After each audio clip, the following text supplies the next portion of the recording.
ঝালকাঠির রাজাপুরে কোটা সংস্কারের দাবিতে সড়ক অবরোধ করে বিক্ষোভ করেছে শিক্ষার্থীরা। এছাড়া ঝালকাঠি শহরেও বিক্ষোভ করেছে শিক্ষার্থীরা। বৃহস্পতিবার সকাল 11:30 থেকে উপজেলার মেডিকেল মোড় এলাকার সড়কে অবস্থান নিয়ে এই আন্দোলন শুরু করলে খুলনা বরিশাল মহাসড়কে যান চলাচল বন্ধ রয়েছে। সড়ক থেকে আন্দোলনকারীদের সরিয়ে দেওয়ার চেষ্টা করলে কয়েক দফা পুলিশের সাথে ধাওয়া পাল্টা ধাওয়ার ঘটনা ঘটে।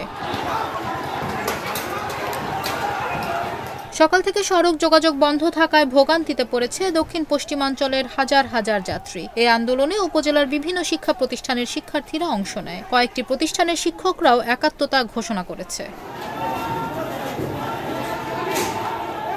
রাজাপুর থানার ওসি আতাউর রহমান জানান, শিক্ষার্থীদের সড়ক থেকে সরিয়ে যান চলাচল স্বাভাবিক করার চেষ্টা চলছে। এছাড়া যানমালের যাতে কোনো ক্ষতি না হয়, আইন শৃঙ্খলা পরিস্থিতি রক্ষার বিষয়ে পুলিশ সতর্ক অবস্থানে রয়েছে।